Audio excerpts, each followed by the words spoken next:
Hi, Andy. It's not quite 6 o'clock or 5 o'clock, but it's everything's ready whenever we hit the time. Excellent.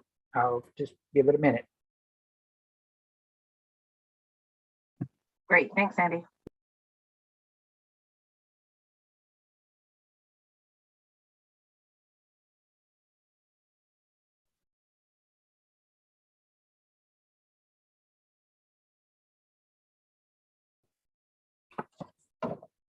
Okay, colleagues, it is 5 o'clock, so I will call the meeting to order. I'll note that Councillor Heron is going to be delayed and will not be able to join us until some point later in the meeting. So I will call the meeting to order, our regular council meeting for Tuesday, May the 10th.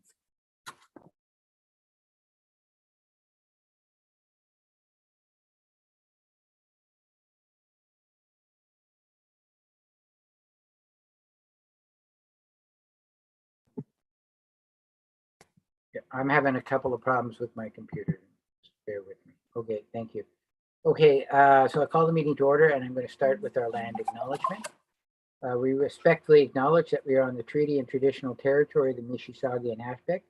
We offer our gratitude to the First Peoples for their care for and teachings about our earth and our relations.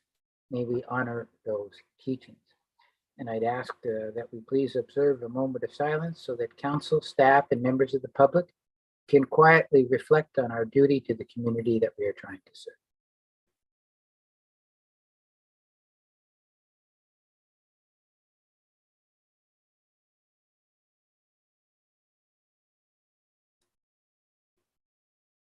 Thank you, colleagues. Members of the public, staff, presenters, and members of council, please be advised that meetings are broadcast and recorded and made available on the internet. And I'll ask if there is any declaration of pecuniary interest. I do not see any noted. So we will proceed then to our minutes for the meeting of April the 26th. Do I move by Sherry, seconded by Anita? Is there any comment on that? All those in favor? That is carried. So we've got a couple of delegations.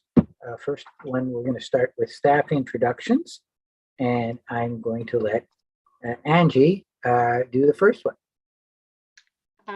Thank you very much. Megan, if you could liven up your screen, that would be great. There you are. Great. Yeah, so it's my pleasure to reintroduce Megan. I think Megan will be a familiar face with most in the township. You'll know her from the Lakefield Marina. She's worked there for quite a bit of time, and then she's also worked in our Parks and Recreation department. She's been backfilling for a couple of maternity leaves in our office and applied for the administrative assistant position and was a successful candidate. Megan is fabulous with customers, so she's a great fit for our customer service team. She's got a great phone manner and works well with our customers, and she's keen to learn some new aspects of the municipality, and it's great to have her on board. Well, Yeah, thank you. go ahead, Megan. Yeah, thank you. I'm very excited to be here. Well, we're excited to have you to join the team, or Thank you. not like you're joining the team, but you're taking on a new role in the team. It's great to have you aboard permanently. So Yeah. Good. Okay, well, we look forward to, and we have a second introduction tonight, which I believe Rick is going to do. Rick, are you online there? Yeah, I'm here. Can you hear me? I can hear you. Can't see you, but I can hear you. Yeah, I got my head and picture on there. Yeah, I'd like to introduce Ryan Cummings. He's joining our roads department there as a mechanic. He's been here since May 2nd. He seems to be a real good fit. He did work at Winslow's before he came, so he's got some experience to help us out with our repairs.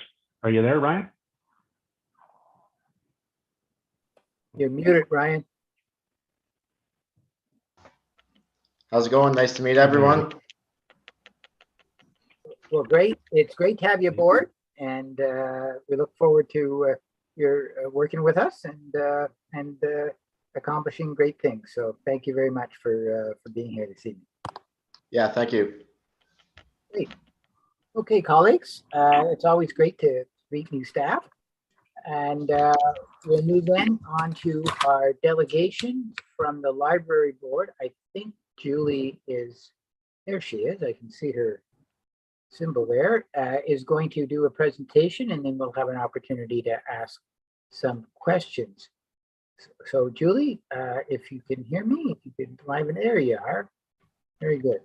The floor is yours. You're muted right now. Okay, I think we're just waiting for Sarah. Was having trouble getting this slideshow started. Her mic wasn't working. So I think Tanya was helping her with, I'm not sure. So Just give me 1 second here. Sarah's okay. just going to join us. Okay. Hey, we'll just hold for a second. No problem.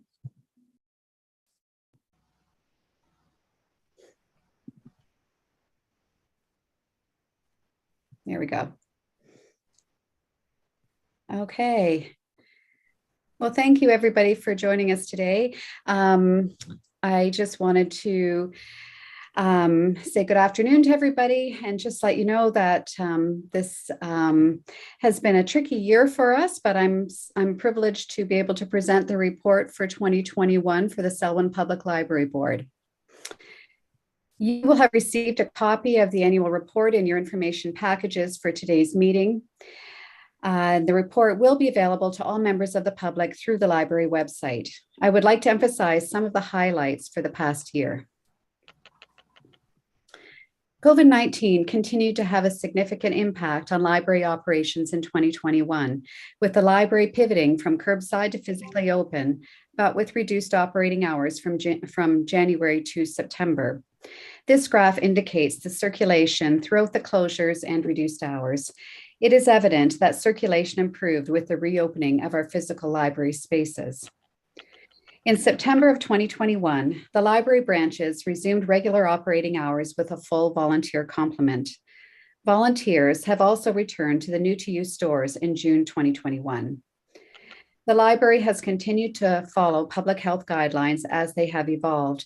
This included recently lifting the masking mandate, but we have continued to encourage patrons, staff, and volunteers to voluntarily mask in our branches and to respect the comfort levels of each other through maintaining physical distancing. With the reopening of our physical library spaces, there was an increased use of physical library materials over the course of the past year.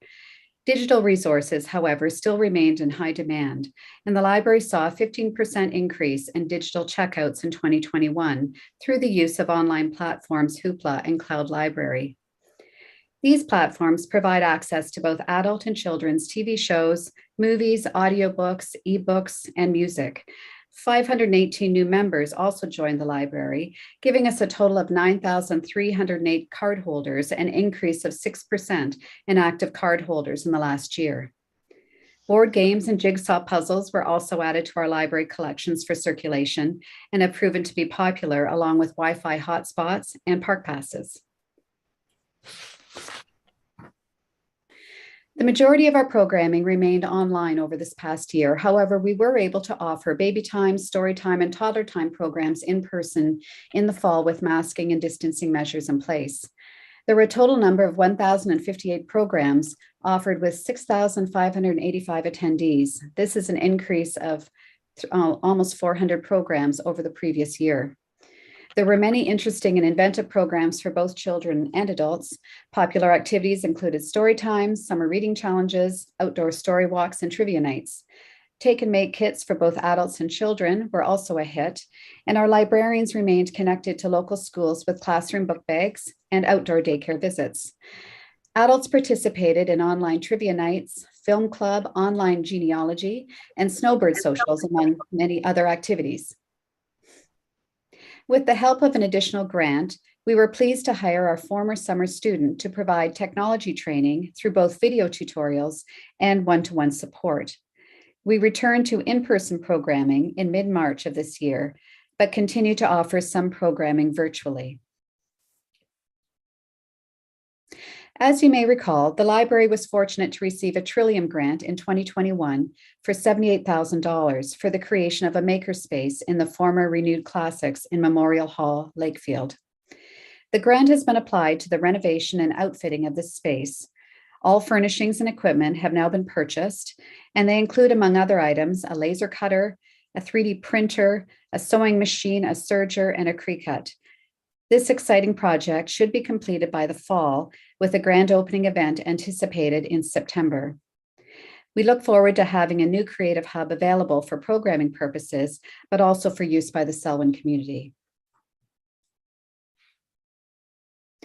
In response to the Truth and Reconciliation Commission's calls to action, the Selwyn Public Library has now adopted a position statement that will act as a foundation for library policy and operations. We are also now incorporating a land acknowledgement statement at all our board meetings and formal gatherings. We understand the unique position the library holds to share ideas and stories, and we aspire to promote truth and reconciliation with Indigenous peoples within our community spaces. The pandemic has been a challenge not only from an operations perspective, but also because of the shortfall in income raised through our new to use shops and book sales. The provincial SAFE restart funding was crucial to help offset these losses, but we realized that we would need to be creative in finding new ways to raise much needed funds. In 2021, we successfully raised $14,000 through fundraising and additionally received a generous $3,000 donation from the Chemung Lake District Lions Club. Our new to use stores also raised close to $15,000. Though we feel pleased with the success of these fundraising efforts, we recognize the need to develop a longer-term fundraising strategy to create more resiliency in the face of unexpected events or funding shortfalls like those we've experienced over the last few years. Volunteers have now returned to branches and new to use stores, but volunteer hours are significantly lower than prior to the pandemic. However, there were 1,350 more volunteer hours in 2021 in comparison to 2020. It remains unclear what the impact of ongoing COVID concerns, along with the lifting of vaccine and masking mandates, will have on our volunteer force in the longer term, since some volunteers remain reticent to be in branch while COVID numbers remain high. Volunteers do remain the most important foundation to our library system, and we are remaining committed to supporting and recognizing their role within both the library and the new to use stores.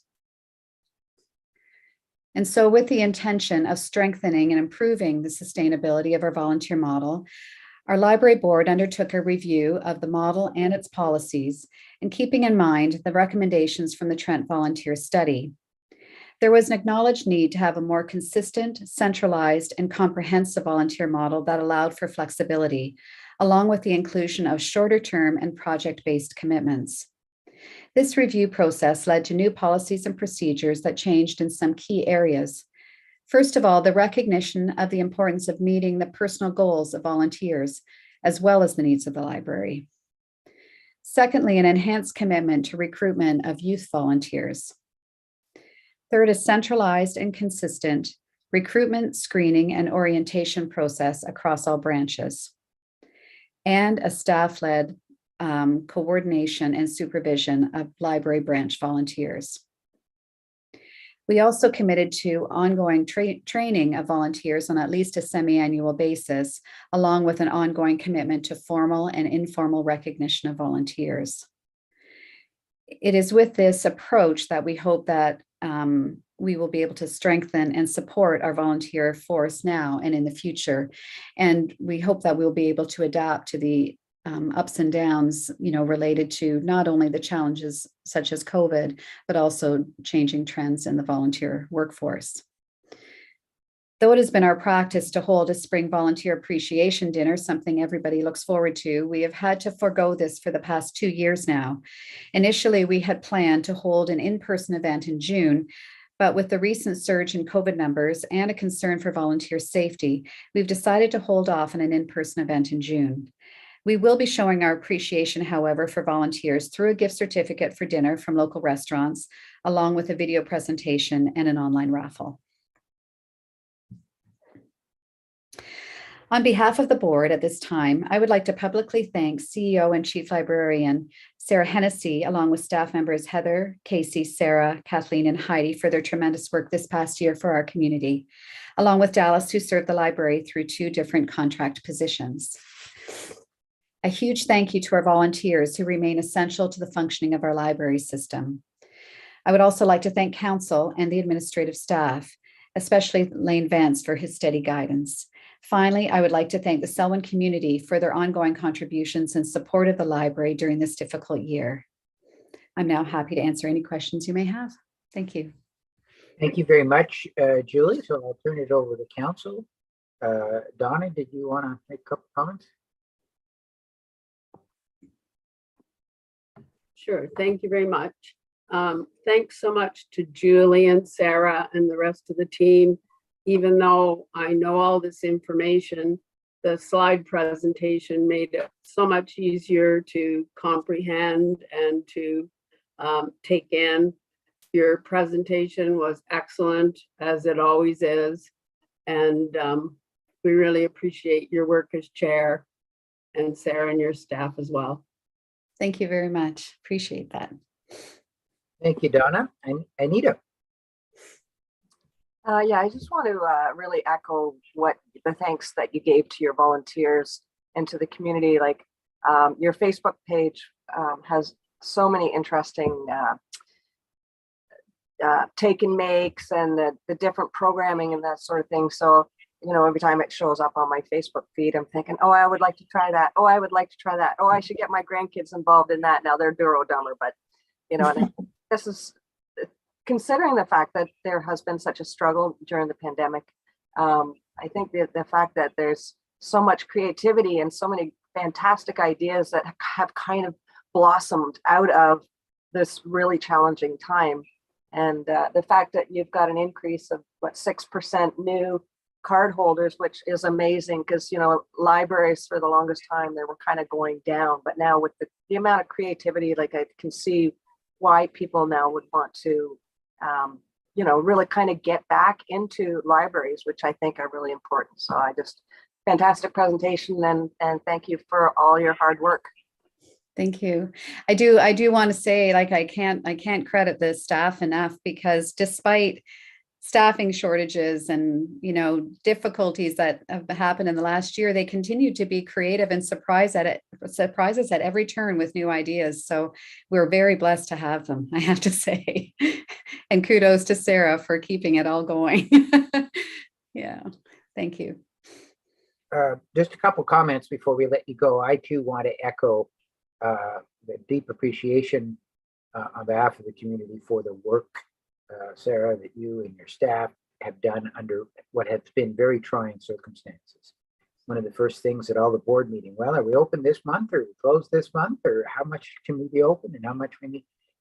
The flexibility demonstrated by you and your staff has been enormous, and that goes on to the volunteers as well, who've had to be as flexible. And to the points that Anita was making, the different kind of programming, folks have really been creative. Julie, I want to thank you as well for your leadership as the board chair, and to all of the board members for the work they do, of course, to Lane as well, and all of the support that's being provided. I had a sort of an observation and question that I'd like you to just speak to a little bit. The reality is, if you dig into the numbers, that we've almost, not quite, but I believe, Sarah, Julie, we've almost reestablished our circulation numbers that we had prior to COVID, which is a pretty significant accomplishment. But the nature of that circulation has changed significantly. We have a lot more online circulation than we do circulation in the library branches itself.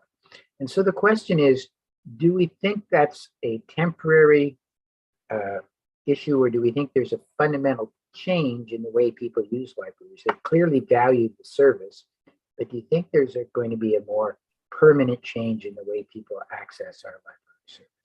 So I'll let either Julie or Sarah take a step. I'll let Sarah go on that one. No problem. Yeah, we definitely seen an increase in the electronic collections, the circulation of those collections throughout COVID. We have ebooks, as Julie mentioned, audiobooks, movies, music, TV shows. So all of that stuff was accessible when our physical collections weren't. And now that we're reopened, we've definitely seen an increase in circulation of our physical collections, but I do anticipate that we'll continue to see a rise in the circulation of electronic collections. It's something we're keeping a close eye on. And I do think that in time we will have to re-examine the physical and electronic collection budgets. In particular, I think first and foremost we'll see a change with DVDs and music CDs and audiobooks. But yeah, definitely something that we're monitoring. And yeah, I do think that, yeah, well, even though things are starting to level out, I think it will continue. We'll continue to see a rise in electronic circulation, most definitely. And correct me if I'm wrong, if this is similar, Sarah, to the trends that I've heard other libraries talking about this at conferences and so on, and we've talked about this before, that it's not really an either or phenomenon, that those who borrow physical materials often also use electronic resources, and the two rise together. The more you bring into the library, you see both increasing. And that it's sort of a sign of the times that many people still like physical books, but then they like to listen to audiobooks and also ebooks for travel, for instance. So it will be interesting to see. I think that one of the things within our strategic plan has been to and hopefully now that branches are open, we can pursue this more, is to look at other ways of measuring how the library is being used. Is it the same group of people doing both? Are they different people? How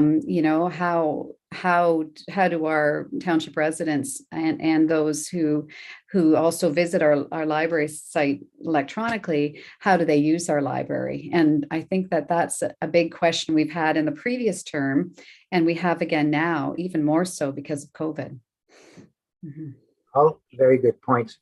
My second question, very quickly, and I'm just asking sort of on behalf of the community, the makerspace. What's your target for getting it up and open?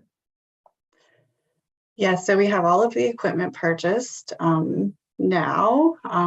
We're just waiting on furniture. It's all been ordered and should be delivered. We're hoping the first or second week in June.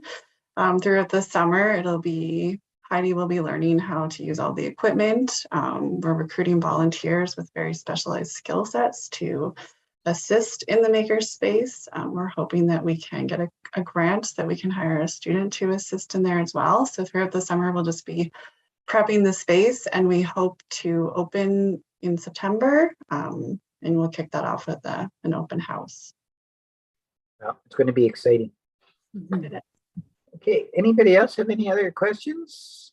Sarah, did you want to? I just wanted to make a comment. I just wanted to echo Julie's thanks to council, to township staff, to library staff, to volunteers, and also to sincerely thank my board, and in particular Julie, for her unwavering commitment and support throughout all of this. So thank you. We've been a team. Okay. So I'll entertain a motion to receive from Anita, seconded by Donna. All in favor? That's carried. Well, thank you and have a good evening. Thank you. Next is our question period. Madam Clerk, are there any questions submitted? No questions. Okay, we'll then move on to municipal officers and staff reports. And Lane, I believe you are first up to talk to us about the asset management plan. It sounds like it'll be the first of many conversations you're going to have with us. That's correct. Thank you very much, Mr. Mayor. Just sharing my screen here as we get going. And I hope I'll take a nod from you, Mr. Mayor. Can you see that? I can. Okay, great. Thanks very much.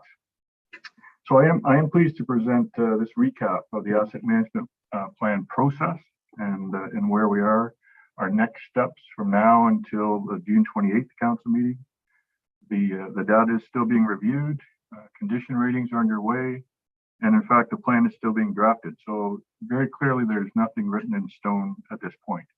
So this presentation will go through an overview and a reminder of some of the policies and key regulations, how we're doing, and then what our next steps are.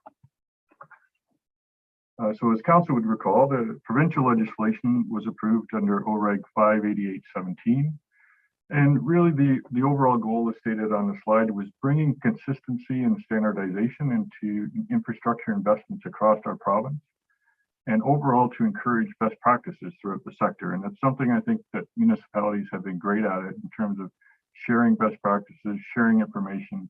And if there's a good process out there, there's a good chance that that municipality is getting a lot of phone calls and they're willing to share the information. So this regulation really just puts in place something in many instances, best practice sharing, which has been around for years and years. While most of our discussion and work is really around the actual assets, it's an important distinction to make that these assets are really on hand to allow us to provide services. So we talk a lot about the assets, but the asset management plan is really more about ensuring that service levels are maintained. And you'll hear me say that throughout the next few meetings when we chat. And also that will be a key component of our plan. How are we actually providing service? What is the current level of service that we're providing? And what does it cost us to move to a future level of service? And how do we service the future of Selwyn Township? And as noted on the slide, not only providing these services, but providing them in a cost-effective manner. I've seen a lot of plans that have been brought out over the years. And the first component that they show is the infrastructure deficit. And I do know that that exists in Ontario and many municipalities, but I think it's a key point to make that how can we provide services in a cost-effective manner that can be supported by our community. So the regulation allows for asset management plans to be prepared in phases. Core infrastructure at the very start, and that's what we need to have in place by July 1st of this year.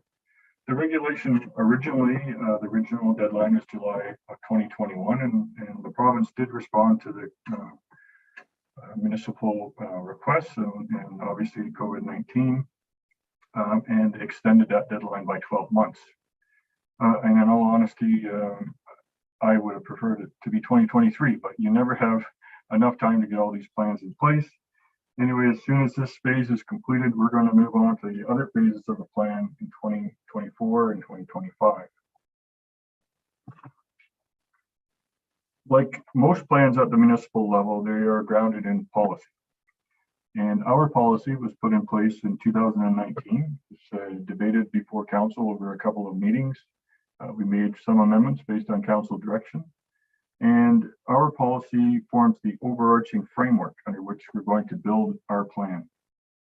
And as the plan is finalized, we may see that some aspects of that policy require some updates, some tweaks, as the plan is ground-proofed, and that's okay. That's a typical process that we would go through as that governing policy is amended. Before I move from this slide, I did just want to acknowledge that some of the terminology can be confusing at times. And, you know, it's maybe we almost make it that way ourselves. When we're talking about sewer, is it sanitary sewer or storm sewer? We talk about wastewater, well, which that's really sanitary sewer. We talk about structures. Is that a bridge? Is it a culvert? Is it both? So we are going to try as we work through this process to stay consistent with the regulation. And whenever we maybe happen to slip, I'll try to clarify if we're talking sewer. Well, actually, that's sanitary sewer. That's wastewater. Try to make that terminology interchangeable, but we'll try to be consistent with the regulation. Asset management planning, there's no doubt about it. It's a lot of work, and it supports long-term municipal investment. But that is going to pay off down the road, not only for Selwyn, but for all municipalities in Ontario. And I really believe that's what our ratepayers expect of staff and council. Critical services that are well planned, well built, and well maintained. And without the need for a lot of emergency repairs or requiring peaks and valleys in rate setting and things like that. Most ratepayers want predictable funding, predictable maintenance activities. And that's definitely our goal as we work through our asset management plan.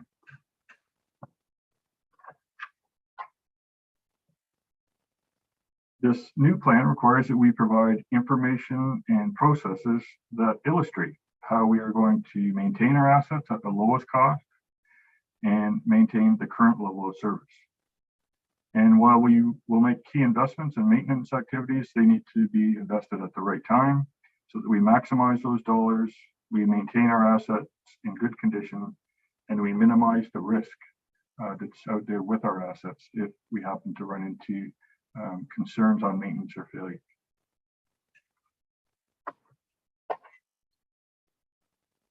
The plan is not a goal in itself. Of course, we do have to have a new plan in place by July 1st of this year.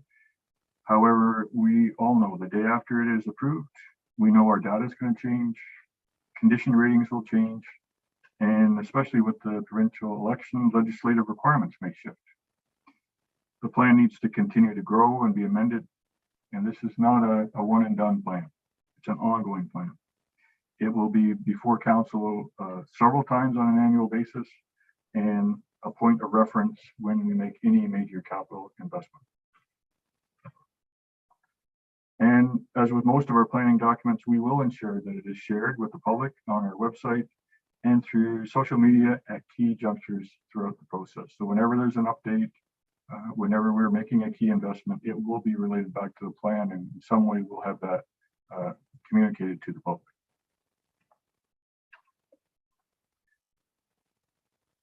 While we will be updating the core assets now, we need to add in new classes of assets in the future. So by July of 2024, we need to include a couple of other components of our assets, vehicles and equipment. And council would be aware we have very good data on our equipment, our vehicles. We have a 10-year replacement schedule in place, and I think that aspect of the plan will go very smoothly. The bigger challenge for the next phase will be the componentization of the facilities, which is a mouthful to say, but basically that is, we know the structures we own.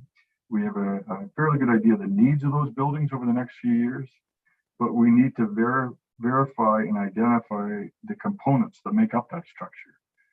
So what I mean by that, we need to have regard specifically for the exterior. What is the roofing system like? Are there requirements there for replacement?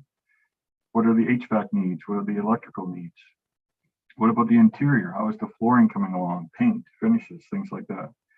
And we need to develop a meaningful approach that will support our annual capital process for facilities, so that the process that we need to have in place for asset management will feed into our other plans that council needs to see to make critical decisions for capital investment. The last phase of the asset management plan in 2025 is maybe more strategic and involves more financial strategy. And I think that it was laid out, I'd like to think on purpose. The plan will have been in place for 3 years, 4 years at that point in time. We need to have regard for how growth affects our plan. Are current assets performing up to standard? And if they aren't, why? Do we need to make some additional interventions along the way in our maintenance activities? And what is the risk of not investing when we should? We also need to have regard for our investments. Are they set up for new growth and possible changes in service level? 3 or 4 years will have went by at that point, and we can take a look and say, do we really have enough investments to provide this level of service? And if new services are coming on, do we have the funding for that? Is a dedicated capital levy of 1 or 2% required? What are the ramifications of that and the debate that would go on? What would council want to see about that? And I recognize, how could that be implemented to have immediate results for the township and not just something that's set up for long-term, well past the current term of council? So how could we implement some type of levy like that would have immediate results and set the township up for the long term? Are there additional risk mitigation factors that we need to have and that may be required? So that's kind of a background of the legislation, the policy, and where we need to go with the plan. I just wanted to now get more into the current status of the plan and our process. So as outlined on the slide, we do have fairly good infrastructure data in these areas that are outlined. We have data collection still underway. analysis underway, and a roads need study currently underway. We have experienced some internal resourcing challenges. Council will recall meeting Nicole at a meeting similar to this, and she's did a great bit of work in her time with us and on this presentation actually. But Nicole has left Selwyn to take on a challenge at another municipality. So that position needs to be filled. But in the interim, I'll be working closely with Adam and Michelle and other staff to complete the plan by July the 1st. We've had some challenges at our engineering firm too, where they have had some staff changes. And as a result, we do have some outstanding data requests there, but we have received assurance that we'll have that in place as well. And after years of thinking that we really don't have any bridges or culvert structures, our review has confirmed that in fact we do have a few of those as well. And so that discussion we've had with Rick and Doug Sakosha at the county, and so we're working through that as well. But I do want council to rest assured that the plan will be my focus for the foreseeable future and for a big portion of the staff in the finance department. So with this news, I would imagine that some council members may be wondering why we are working through the process in this way. And possibly our two county councillors who I know the county took a totally different approach than we did here in Selwyn. I think from my perspective, we need to acknowledge ourselves and what our capabilities are. Yes, we could have paid for a plan and met the requirements of July the 1st, but would it be used? Could we maintain it internally? Would we really have buy-in and understand? I think the approach that we will put in place with our plan, the plan and any future updates will be a made in Selwyn plan. Yes, we do rely on consultants as required, but the plan will be ours. It will be a plan that evolves as our information gets better, as our internal resources are strengthened, and as we all become more familiar with the impact that our plan can have on our work. So this slide, it's similar to what council would be used to seeing in the budget planning process, provides a summary of our process, next steps as we work through the next few meetings, and then even after our meeting on June 28th, how we will be looking at the impacts of the asset management plan into future budgets. We need progress through these stages over the next 2 months, and then for the remainder of 2022. In the mid to long term, my goal is to bring all of these various studies and plans together so that they not only complement each other, but actually feed information into each other. It's a core aspect of our policy that council has already approved. All reports are interrelated. I'd welcome council's feedback and questions. We may not have the answer tonight, but it will be addressed as we work through the next 2 months together. And I'd like to thank council and over to you, Mr. Mayor, for any questions. Thank you very much, Lane. Yes, I do have a couple of questions here. Anita had her hand up first, so go ahead, Anita. Thank you, Mr. Chair. You were talking about the obvious assets like the water treatment plant, the sewage treatment plant, water and sewer infrastructure, the lagoon, and other things like that. I'm just wondering, for instance, at the Ennismore Library or the Bridge North Library, I'm assuming they're on well and septic. So would that not fall under one of the assets? Because obviously if the septic tank or if the septic bed fails or whatever, then it would have to be replaced or whatever. The same with the well. So is there a reason why well and septic at some of our township buildings may or may not fall under the asset management plan? Thank you. To you, Mr. Mayor. I can say that it will fall under the asset management plan. It wouldn't be in that first core infrastructure area just because of the complexity of the underground infrastructure in those built up areas. I can provide assurance to council that those systems are reviewed regularly by Mike and his staff, previously Scott, and definitely we need to report out to the Peterborough Public Health on those facilities. There are certain guidelines there that we need to follow with respect to water. and the septic systems are maintained and pumped out as required and reviewed. So definitely want to provide that assurance to council that those assets are not being neglected. We're definitely taking care of them. They're just not in that first core critical stage of underground equipment. They will be part of the facilities review when we bring that forward. So that would be a component of the facilities. Thank you, Anita. Thank you, Lane. Donna. Yes, through you, Tulane. Thank you so much for the report. And I don't always say this, but I think Reg 588 was a very good idea that the provincial government had. I watched a documentary several years ago, which was horrifying, on a smaller community in, I think, California that wasn't even able to hire fire or police because everything had deteriorated to such a level that they weren't able to move forward. So I think this is a very good plan. I know we always plan for the future quite well, but not quite, maybe quite to this detail, and maybe not so much on one particular document. So I think it's a great idea to guarantee that all municipalities stay on course. And I like the Made in Selwyn plan. Thank you, Donna. Sherry. For you. I agree. I think that is a good plan. At the county level, we're a little bit ahead of this, where we've received what the costing would be. And I have to say that all of county council had sticker price shock with the amount of money that it's going to cost to maintain and look after all the assets. I'm just curious, do you have some idea, Lane, as to whether they're going to go through the same kind of sticker price shock? To you, Mr. Mayor. Well, as some members of council will recall, we did have an earlier version of an asset management plan. It was based on some different guidelines. We definitely very clearly identified that we had an infrastructure deficit, that there needs to be continued investment.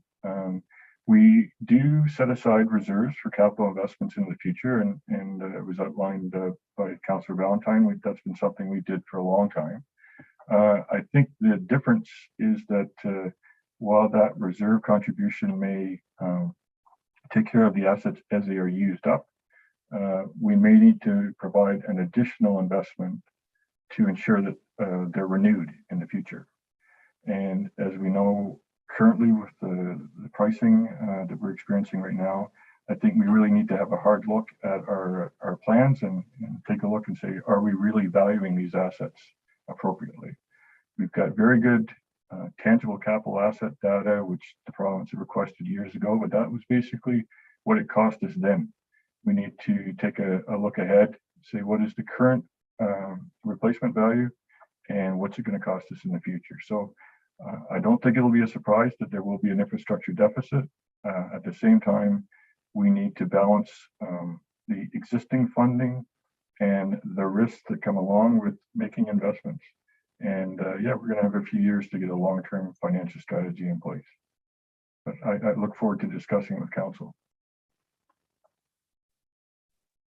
Thank you, Lane. Just a couple questions that I have. So, and they're building on what Deputy Mayor Senes said. So, to ask the question in a slightly different way, as the treasurer, is it your judgment that we have the assessment base to support our asset base? Well, that is a bit of a loaded question, in that we haven't got the plan completed. What I will say is that because a large component of the core infrastructure is underground assets, and we have always set aside a good quantity of reserves for water and sewer, specifically from the water and sewer ratepayers, then I'm pleased with that, and that if we didn't have those reserves in place, I would be a bit more concerned. I guess at the same time, we are setting aside money for roads, which is a core and critical infrastructure. I know that in every roads need study that we've looked at, and when we did our first asset management plan, we said we weren't investing enough in roads. Yet it seems that every road needs study, our road adequacy improves. And so whether that's because we do the work with our own forces internally and we have the equipment to do that, I'm not really sure. I don't know if I'll ever say that we have enough reserves set aside or enough for not just the rainy day, but the investments in our infrastructure. But you know, I remain hopeful that as we work through the process over the next 3 years, by the time we get to a long-term financial strategy, I think councils of the day will hopefully be on side and recognize that we need to make these investments moving forward. I guess that's all I could say at this point. Well, I would suggest to say that your prudence has held the township in a good position. So we'll clearly have to see as you work out the details. In terms of policies that we're going to have to be asked to deal with as a council in relation to the asset management plan, there are two that come to mind, and I guess we'll have a chance to deal with this. One is the service level policy. So obviously there's a direct relationship between the level of service we want to provide and the assets and the condition of those assets. And secondly is the approach that we want to take on the financial side, because there are several ways that you can raise revenue to pay for those investments. So yeah, am I right in understanding a portion of the discussions that you're going to have with council will be very much around those policies that we need to establish? Yeah, definitely with the policy that we have in place, we do speak to some of those. Now in the core infrastructure, so in the first phase of this plan, the service levels at a community level and at a technical level are established in the regulation. So I very much see the scope of our assets are a very detailed GIS map would take care of that to illustrate where we provide those services.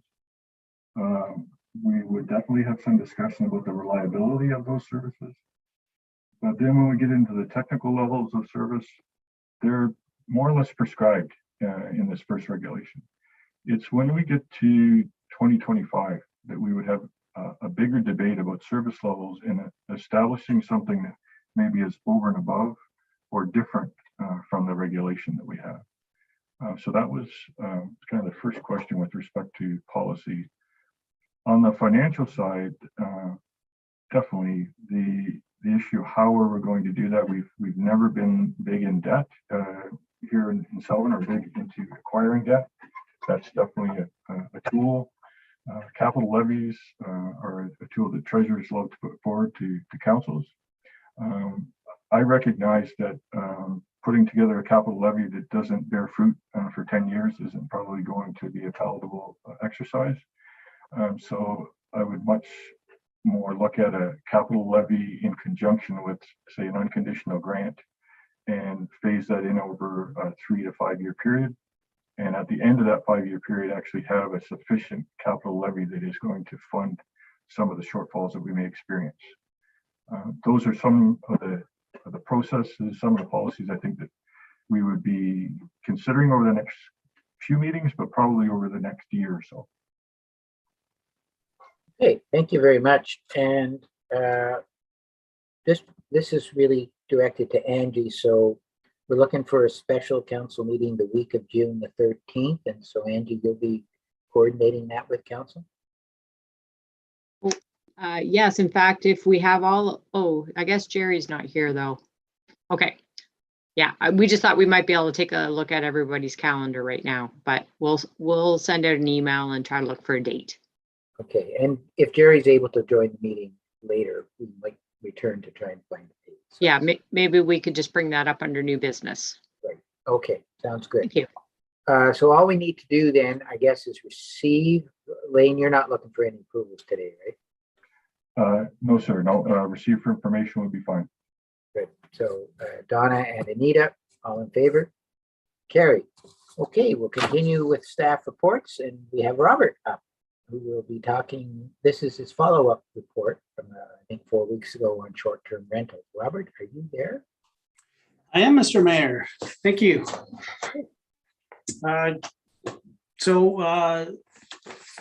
This report that I have tonight is a follow-up based on council's feedback on my last report.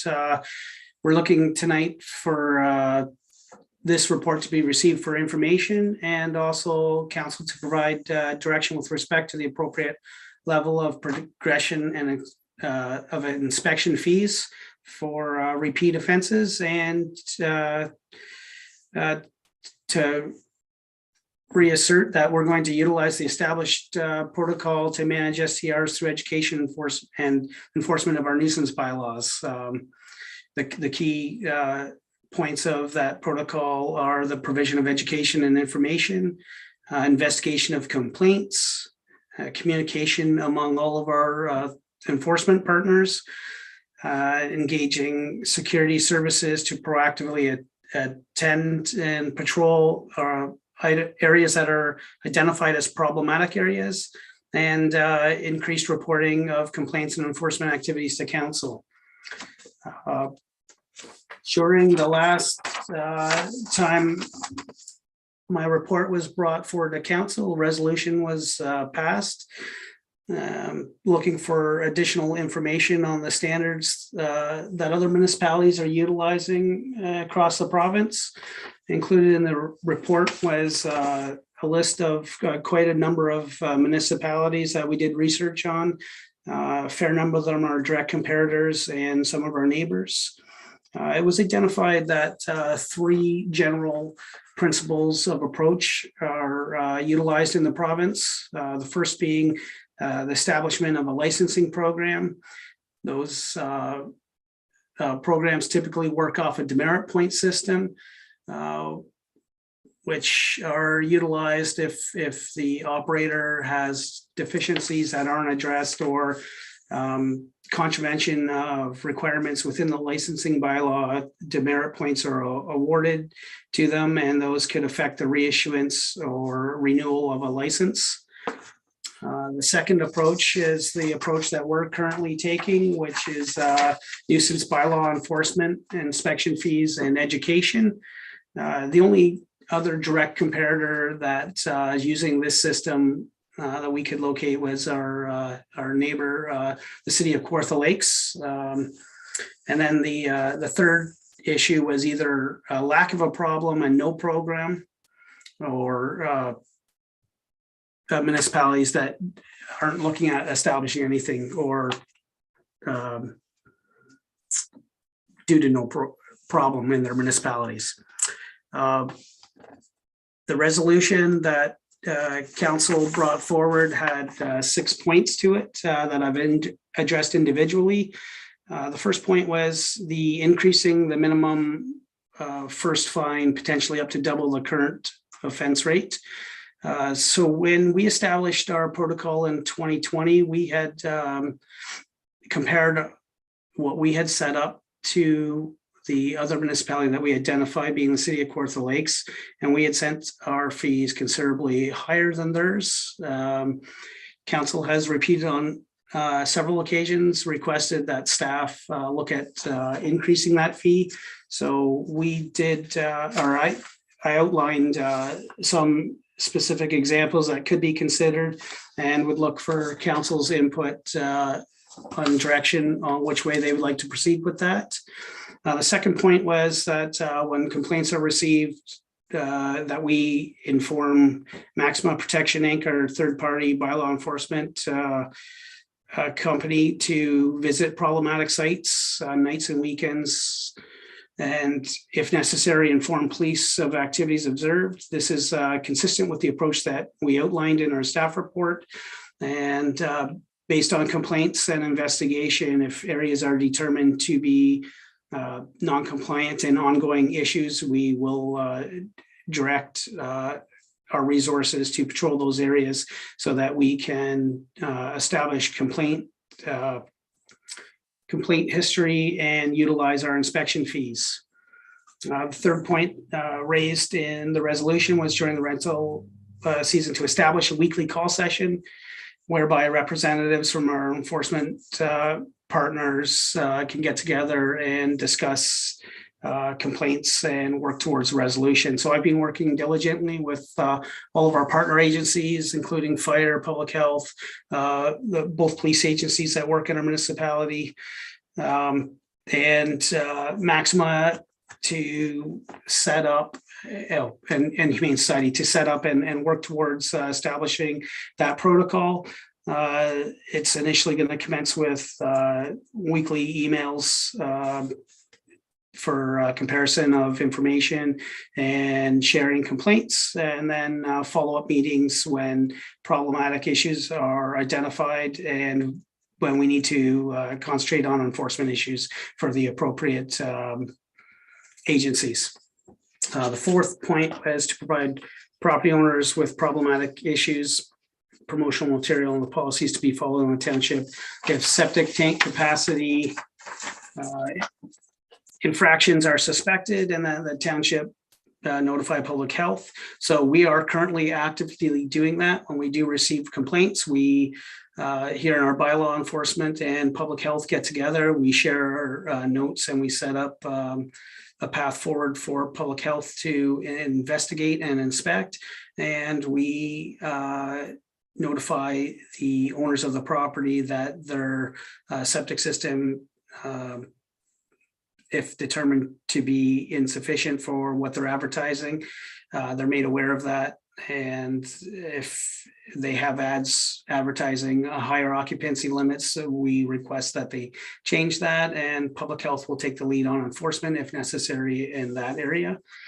The fifth point in the resolution was to consider applying parking bylaw guidelines noted for home-based businesses to STR properties, and then specifically referenced with section 317.2. Upon further investigation into that, it was noted that that would be inappropriate, that specific area from the home-based business section of our zoning bylaw, specifically referencing to small businesses that operate either small instructional studios or yoga studios, someplace where they have classes. And the requirement would be for 5 additional parking spaces in addition to the 2 required for the dwelling, which would, if we were encouraging our STR operators to have parking for a minimum of 7 vehicles, it could create problematic overcrowding situations. And then additionally, the number 6 on the resolution was to prepare a monthly report to council outlining concerns and complaints due to STRs. We propose to include in our quarterly reporting that we break down by a monthly basis the complaints and enforcement activity related to STRs. So if there's any questions, I'd be more than happy to address them. Okay, Donna. Yes, through you to Robert. Thank you very much for this comprehensive report. I have a number of questions. I'm not sure whether I will monopolize all the time with my questions. I'll maybe start with a few and then let my colleagues talk, and then I'll come back later if I still have other questions. My first, it's not really a question, it's a request. I was wondering if council could be provided with the documentation that you propose to be given to owners obligating, owners that are outlining their obligations of running a short-term rental, because that would be very helpful to us to know specifically what the bylaw enforcement officer is looking for and so on, because we're usually the first people to get the call. And if we had that documentation that would be given out to the short-term rental owners, I think that would be very helpful to us. And the other quarterly reports, I don't think would really help us, because most of these short-term rental problems occur between the May 2-4 weekend and the Thanksgiving weekend. So if we could have 4 reports from the end of June to the end of October, I think that would serve us the best. And one other point, and then I'll stop talking for a few minutes.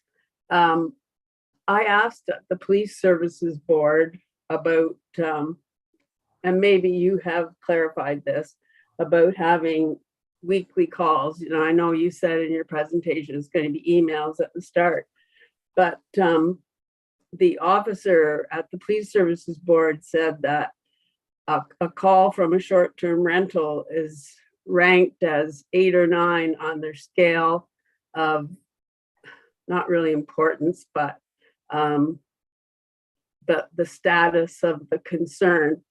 And he said it might take a month for the report to be generated. So I just wondered if you had any concerns when you contacted the OPP as to getting information in a timely manner for a short-term rental call. Okay, so Robert, we could go through council total and then you can answer them all at once, or you could take them as each councillor asks them, whichever you prefer. Mr. Mayor, through you, I would like to answer them as they're asked, so that the information doesn't get lost as I get overwhelmed. Okay, go ahead. Donna asked you a couple questions there, particularly the last one about the concern that the police reporting gets sort of lost in the priority system. Yeah, so I've had pretty positive conversations with the staff sergeant from the OPP. With regard to this, they've committed to giving me a monthly report. And in addition to that, to be included in our weekly touch point to discuss problematic issues, and has committed to me that if problematic issues have been identified, that they will try to get that information to us in a more expedient time frame. He did sort of commit loosely to a 2-week turnaround for that information. The Peterborough Police were also quite positive, although I'm not sure that Lakefield has too much of an issue with regard to short-term rentals. It's kind of more of a lakefront issue, it seems. With regard to the more frequent reporting, I mean, we can certainly look at putting that together. It was just for efficiency that we were looking to include it with our other reporting, such as our quarterly reports for building. In addition, I'm sorry, Donna, I kind of lost what the second point was. Well, you got the second point. The first point was, could we get a copy of the documentation that would be given to short-term rental owners outlining their obligations? I think that would be helpful for council when we receive complaints. Yes, I can get a link provided to you for that information. It is on our township website. Okay. Well, thank you. And I think, Robert, you can understand Donna's point that the short-term rental issue, for the most part, not totally, but for the most part, is seasonal in nature. It's mostly from May to October. So getting reports at the quarter ending on January 1st or March 31st is not as effective as if we get 4 reports at the end of June, July, August, and September. So if that's at all possible, I think that's what council would prefer. Okay, Anita, you're up next, and then followed by Sherry, and then we'll go back to you, Don, if you have some additional. Thank you, Mr. Chair. I wanted to echo what Donna said. It's a great report, very comprehensive. So I want to thank you for that, especially the way you answered the 6 points towards the end of your report. I especially appreciate the third point, which with regards to you are going to have a Monday morning call session with the enforcement partner agency. So that's a great idea. And then with regards to number 6, had to do with the monthly report to council. So I think that's also really good. And our mayor just alluded to that. So my question is, if a short-term rental is not licensed, how do we know of their existence? And I anticipate the answer is partly because it's complaint driven. We've had you know, we often get email complaints with regards to the party atmosphere. So if an SDR is not licensed, and aside from receiving complaints, is there any other way of knowing what their that they exist, and in order to give them the documentation that you speak about in your report? Robert? So when we receive inquiries from potential operators, we direct them to the website and request that they both view and print out and post the material in their property if they do choose to operate in that manner. And yeah, we do only find out about them generally through complaints. And sometimes it's just a neighbor inquiry. Sometimes it's actual bylaw complaints. So it just depends on the individual case. Thanks, Anita. Sherry? Thank you for you. I agree, communication and education is key, and I think whatever we land on should go into the council communicator, which is sent out to all residents so that people are aware of it, both from a complaining point of view and people who are entertaining the idea of turning their property into a short-term rental. I'd like to turn our attention to the fees. And I agree with Jerry Heron, who's not present today, but his comment that if you really want to get people's attention, you have to hit them in the pocketbook. And I believe that we should be going with the $500 as the second occurrence, and all of the ones that follow that. When we get down to the fifth and further inspections, and it's $2,000, I think that it should, if there's a sixth occurrence, it should be $3,000, and the seventh occurrence should be $4,000. It should continue on. I have a question for you though, Robert, and you have to refresh my memory. Is there a reset at the end of the year and they start all over? Yes, the protocol was set up that way. I don't believe we should be having a reset. I think if they're bad actors to begin with, we just continue on, and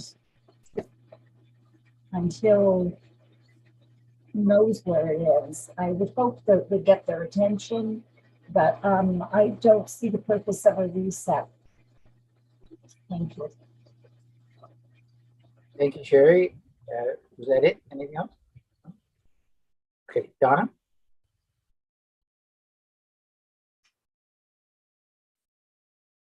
think you're muted, Donna.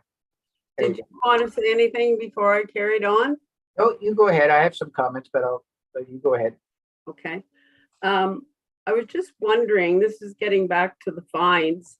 Has anybody figured out the dollar value of the fines that were issued last year and our success rate in collecting the fines? And what is the recourse if the fines are not paid in a timely manner? Robert? I don't have that information. Obviously not being here last year, I'm not aware of exactly what went on with regard to that. I can certainly look into that and bring further information back if necessary. Okay, that'd be great. And I just had one other thing, if I could find it in my notes here. Yes, I think when we do land on something that we're all satisfied with, I think the whole report should be brought back to council again in March of 2023 to assess how successful we were in the 2022 season and maybe want to make some other changes. It is kind of a work in progress. Right. So, yeah, this is not an issue that's going to disappear. it's an issue that we're going to need to deal with on an ongoing basis. So those were all my points, Andy. Thank you. Thank you, Donna. So I had a couple of comments, and then we'll try to figure out how to go forward.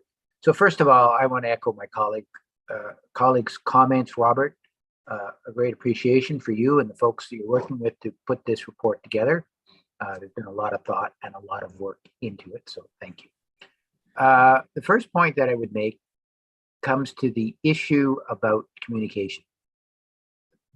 It's going to be, I get the plan and theoretically it makes sense, but from a practical terms, what's really going to be important is that if a resident is complaining or a set of residents is complaining, that we both are seen to and are responsive to that concern. And so if somebody has had an awful weekend, they're going to want to know that somebody's responding to them. And they're particularly going to want to know that something's being done to try to make sure that next weekend is not a repeat of what they've gone through. Now, I'm not an expert. I don't know exactly how to do that, but I know what the result needs to be. And yes, you can do all the work in the world and to try to stop that second weekend, and it may still happen, but it's a lot less likely to happen if people know that there's enforcement and regular watching of it, and that there is financial teeth, as Sherry mentioned, in not doing it. So that's the first point. I just want to make sure that when somebody is the subject of this, that they can see that we're reacting to it to the best of our ability. The second thing is, and I just want to reiterate, and I said it before, I really do think it's important to get monthly reports during the summer. And I do agree with Donna that an annual report, probably, I don't know, December or January, whenever it would be, just so that we can take stock. What did the last year look like? How many instances did we have? How many fines did we have to assess? And are we going to use the same process for the next upcoming season, or are we going to have to make modifications? So I think I'd like to see that in. I think it's clear, and I think it needs to be said, we're a welcoming community. We want people to come to our community. We want people to enjoy all that our community has to offer. What's important, though, is as you are enjoying our community, you need to do it in a way that does not impair somebody else's ability to enjoy the community. That's what it's all about. And the process that we've taken is that responsibility belongs to everybody, the people who are occupying the property, but it also belongs to the owner of that property. And we have an expectation that when you have somebody using your property, that you've done all you can to make sure that they act in according to the set of rules. I tend to agree with Sherry and others about. I think the fees need to be a little bit more robust. They were set, if I remember, 4 years ago, something like that, or pretty close to 4 years ago. So there, inflation is moved on, and so the fees don't mean the same as they did before. So I think that they should. I agree with Sherry. I don't know why you would get a restart if you're ignoring the rules, that you get to start back at zero again. That just doesn't seem to make a lot of sense to me. So I think she's right that they should continue. And correct me if I'm wrong, Robert, or Janice or Angie.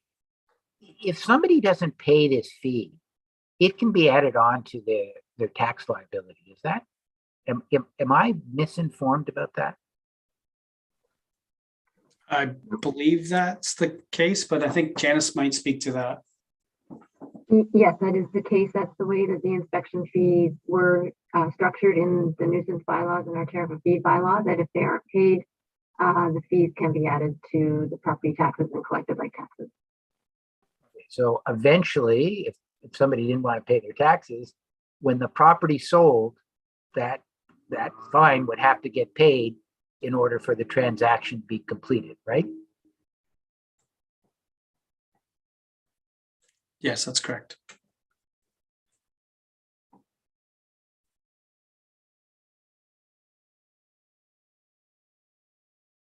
Sorry, I had to turn off my mic or my TV because I had to close the window. people are busily getting out and mowing the lawn tonight. So let me just try to recap this. I think there's a consensus. Let's go with reporting at the end of June, July, August, and September, monthly reporting. That I think there's a consensus that sometime in midwinter or late fall that we'll get an annualized report, the subject of which will let us know what happened the previous summer and any suggested changes for the following season. I think there's a consensus on that. I think everybody spoke to the importance of being responsive, including your report, Robert, and that it's that it's going to be important for our ratepayers to see us responding to it. Look, we all know that there will be certain instances, no matter how much work we do, it might continue to be a challenge, but we need to be seen to be doing that work and striving to be as effective as we can. I think there's sort of a consensus around that. And then in terms of the fees, I think there's a consensus to not get a reset. I was watching people's face when we had that discussion. I think everybody thinks that there should be no reset on that. And so, Sherry, if I understand correctly, you were suggesting, if I'm looking at the report, Robert put what it is now, and then he gave two options for it. One option started at 500, the other started at 400. One column started at 500. You were suggesting the 500 column, Sherry? Okay. And so you would get to, and then I think you were saying, you would get to 2,000 on the 5th, and you're saying the 6th should be 2,500 and the 7th should be, so you'd be adding $500 on each successive time, right? Was that your thought? I was adding 1,000, but as long as it goes up and doesn't just stay at the 2. Okay, so that seems to be the consensus. Does somebody want to move something like that? Anita? Okay, does somebody want a second? Sherry? Okay, so monthly reports during the summer, an annual report, doing everything we can to be responsive to the problem situation, and that we would take column the right-hand column, which would be no charge for the first occurrence, 500 second, 1,000 third, 4th is 1,500, 5th is 2,000, and each subsequent one would add an additional $500, and that there would not be a reset. So that's Anita, you're comfortable, and Sherry, you second it. You're comfortable with that? Okay. So Robert, is that the type of direction that you're looking for? Through you, Mr. Mayor, yes, that is. Okay. So any further comments from council? All those in favor? Carried. Okay, thank you very much, Robert. And again, thank you for all the hard work. I know you've put a lot of effort and energy into this, so thank you. Okay, Rick, you have a report on the Sand Dome tent. Yes, I have a report. So the report's all there, and we come up with an estimate from the engineer, but that estimate is still going on last year's prices, so it might be still even lower. We're not sure what we're going to get, so that's why we're looking to postpone the Ennismore Dome and just do the Selwyn or the Smith one this year. So is there any questions or anything?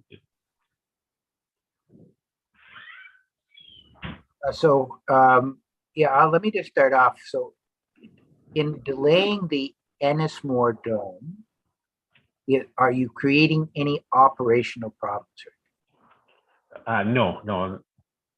No operational problems. It's in better shape than the Smith one that was in his report. There's a couple minor shingles to replace. Like it needs to be done too, but it's not as bad a shape as Smith's. So it can wait to next year. Yeah. Okay. Any other comments, Collins? Not seeing any. I will entertain a motion. Donna, seconded by Anita. Any further discussion? All those in favor, that's carried. Okay. We're off to consent items. Who would like to pull an item?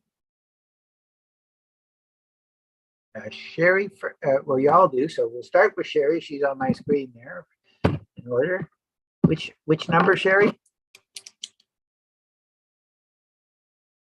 It's the second here under correspondence. Yeah.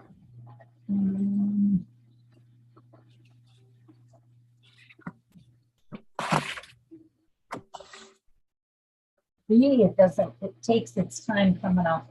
I don't know. Sorry. That's okay. I'll come back to you while that's There coming were up. wheels going around. Yeah, I'll go back to you. Donna, which one did you want pulled? I had correspondence number 11. Okay, 6-11. And Anita, which one did you want to pull? 5A, the Crims Tower. 5A. And Sherry, did it come up for you? And number 1 on correspondence. So 6-1. Okay, that sounds, just seeing if I had any here. Give me just a second while I check here. No, I did not. Okay, so I guess we'll go in order. 5A, you're up, Anita.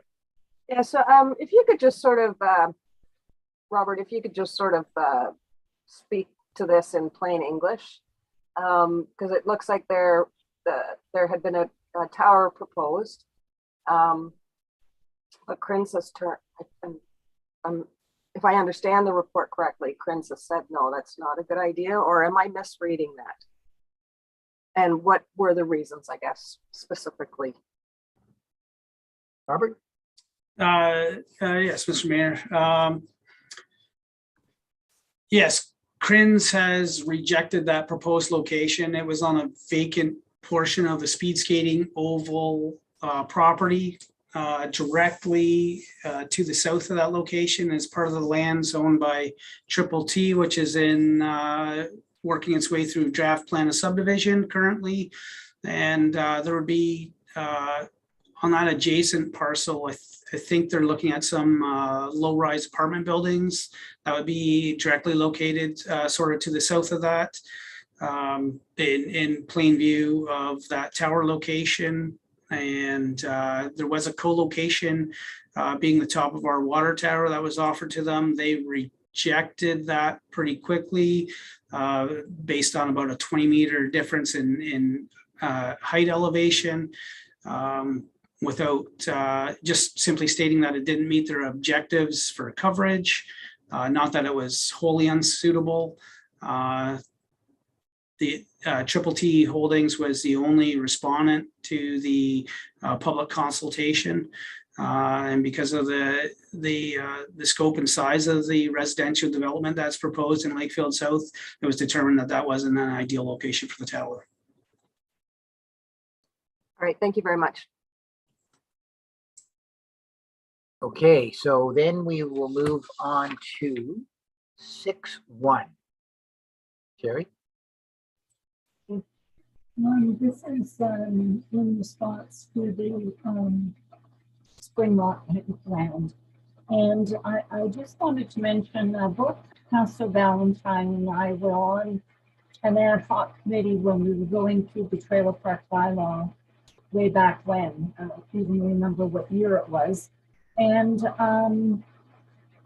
various trailer park owners were part of that committee. And during the meetings, the question was posed, why is there $150 licensing fee being put on to each campground? And the answer was there was going to be yearly inspections and that it was to cover the costs. Well, there was one inspection and then it was changed to every 3 years. And now they're not doing inspections. They're only going on complaint-based inspections. So I think that the fee seems high, given the change. And I think it should be dialed back to $100 a year. And I'd like to make a motion to change the bylaw to reflect this.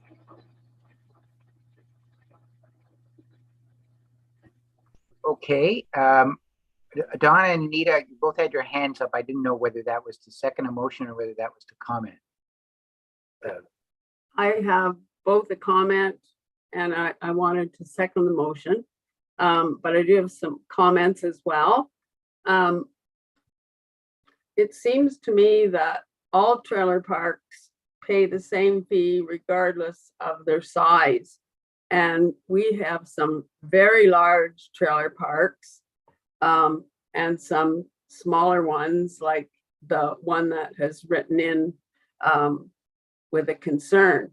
And to administer regulations to the larger trailer parks would take a lot longer than the smaller ones. So I'm happy with reducing the fee to 100, but it still, in a way, doesn't seem fair to the smaller trailer parks. And one of the reasons that was given in the staff report that they have to maintain the licensing fees is they're going to do some work informing and educating people in the trailer parks about the outdoor burn bylaw. And in fact, the outdoor burn bylaw is actually advantageous to trailer parks. And it's really what they've done all along, because it reduces the setbacks for campfires. And I'm having a hard time figuring out what that would entail, doing that work. I don't know if anybody has an answer for that. Does anybody from staff want to answer Donna's inquiry? I can try to answer that, Mr. Mayor, if you want. Sure, Andy. Yeah, so we did amend the open air burn bylaw last year, and the regulations around for campgrounds was addressed specifically in the bylaw. It wasn't actually in our open air burn bylaw prior to that amendment. And we're asking that the campgrounds come into compliance this year with the new regulations.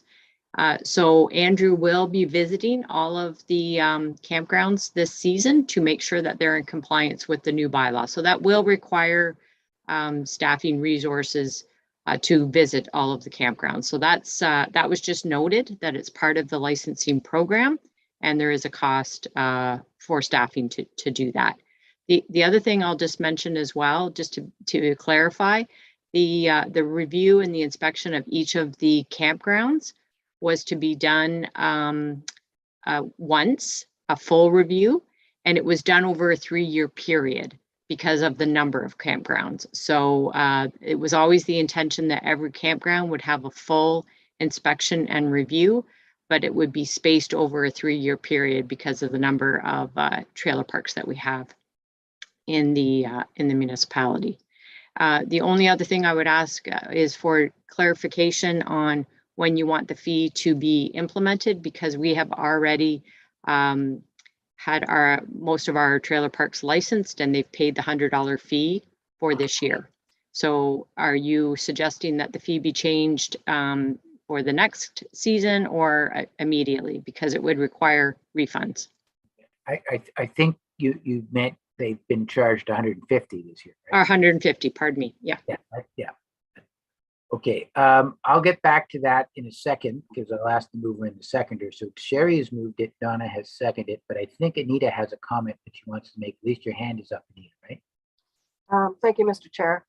Donna actually makes a really, really good point with regards to some trailer parks have a lot of trailers. Some of the smaller trailer parks obviously have fewer trailers, and it might not be feasible, but I'm wondering if actually the annual fee could be based on like a per capita or a number of trailers. So if a trailer park, as an example, has say 100 trailer sites versus another trailer park that might only have say 20 trailer sites, I wonder how feasible it might be to, you know, set the fee based on the number of trailers.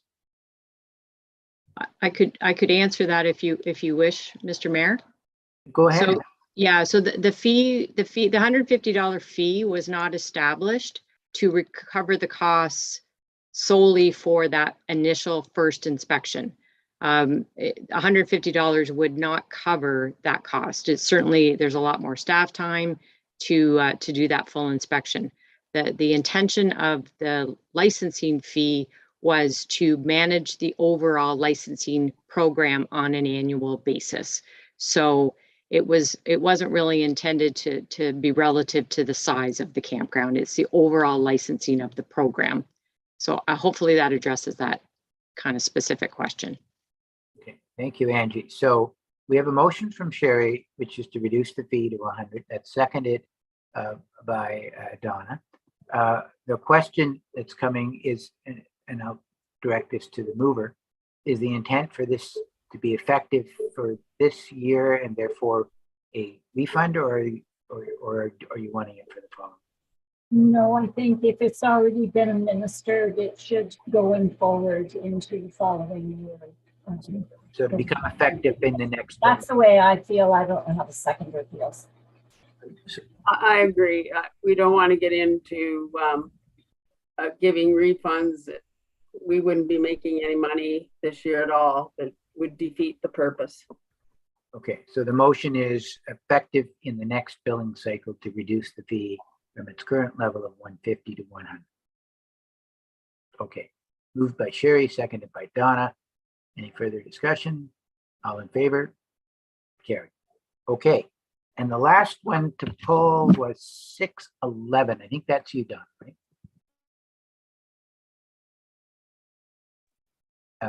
You're muted, Donna.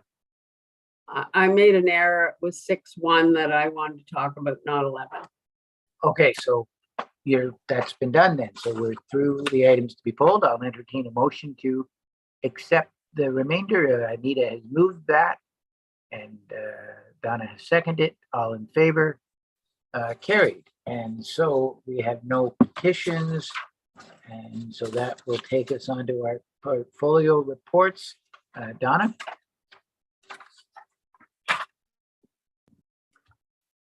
Yes, thank you through you. The first one on my list is the library board, and council had an excellent update on the library tonight by our chair. And as she said, our main focus right now until the end of June is to organize the recognition event for our volunteers, which will be mainly virtual. We'll be giving a $25 gift card, thank you letter, and goodie bag at their libraries. And gift cards will be from local restaurants. And that actually is a repeat from what she said. The Police Services Board, since Lisa Darling, the detachment commander, left sometime last year, Chris Galeazza has been the acting detachment commander, and the OPP has now started the process for recruitment of a permanent replacement. So I'll let you know when that has been decided. Our next recreation committee will be tomorrow afternoon, and I can give you some more details in this because Councillor Heron isn't here. Among other things, it will be a joint Rec and Trails meeting, and they're going to be discussing, among other things, the marina utilization study. So unfortunately, I won't be able to attend that meeting because I'll be at the Ennismore CIP public meeting, which goes from 4:30 to 6:30. And the link stats for April: Route 31, 293, Route 32, 217, for a combined total of 510. The combined total for January was 397, February 600, March 837. So I really believe, like I said the last time, the reduction in the riders correlates to Trent students' finishing for the season, and because they really do supplement our ridership stats. That's all for me. Thank you, Donna. Sherry. I really don't have much to report other than Cottage Parade. Open their doors on Saturday and it was steady business all day. I believe Donna's going to have a ribbon cutting on Thursday at 11 where she's going to have a lot of the contractors there. And the store is beautiful. I encourage everyone to go and have a look. Maybe buy something. Thank you, Sherry. Anita.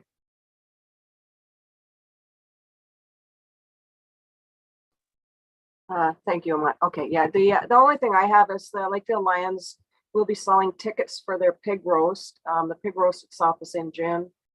They'll be selling tickets on I think it's Sunday the 15th. And I just can't, I think it was at the Marshland Center, but they're on the Facebook page. So the tickets for the pig roast are $65 a piece and they are being sold on Sunday. Thank you, Anita. For my own, it's many of the items that I spoke about last time continue from the county perspective. They continue to work through the official plan. The formal public meeting is May the 18th. I think I have that date correct. And you need to register in advance if you want to make a presentation. And you can also make a written presentation. The development bylaw was passed since our last meeting.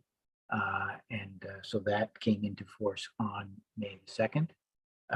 The transportation master plan is scheduled to be wrapped up at the committee level in June, and then it will go to county council. From the Orca perspective, Orca continues to work with the township at the staff level to strike the new agreements based on the inventories that have been presented. This is the general agreement between the township and Orca. The way that's done has changed because of legislation. From public health, I just wanted to mention public health changed its COVID-19 tracker. It has a lot more information, and it provides it's a lot easier to navigate. So if you're looking for information, it's there. It gets updated. The risk assessment gets updated every Wednesday.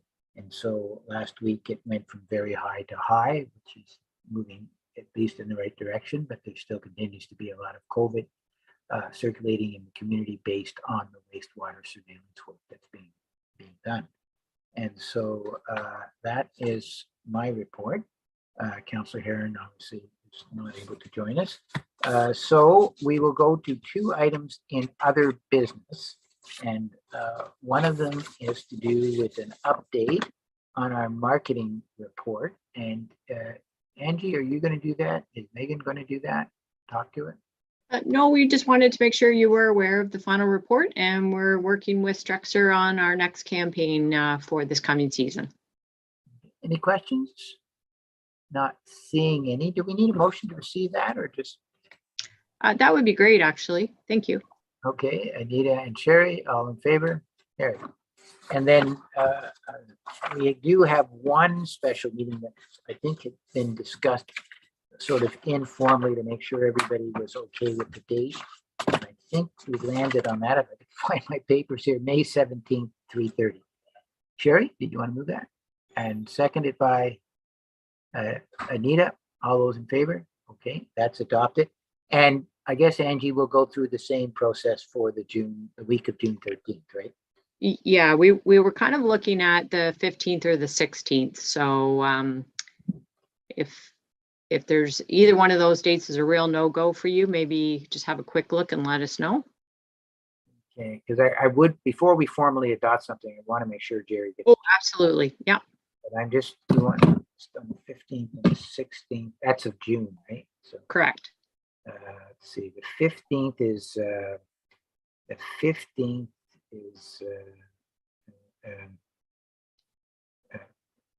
County Council. County Council, that's what I thought, yeah. And the 16th is, well, Orca's at the end of the day. I have a finance committee. I'm good in the afternoon on that day from 12 to about 4:30. But my colleagues may have other things. It's hard to get all the meetings in. I'm not going to be able to go to the CIP open house. I'm chairing public health tomorrow, so I unfortunately won't be there. So I'm sure my colleagues will inform me. How does everybody else look like for the 16th? Donna, you okay on that time? The 15th, I'm not, but the 16th, I'm okay. And I don't have my calendar in front of me, so I can't speak to any of those dates. Okay. What time on the 16th? Well, I know we have Orca, so I'd like to make sure that it was done by 4 o'clock, no later. But that might be a challenge for Anita if she's working that day. Because yeah, like I said, I don't.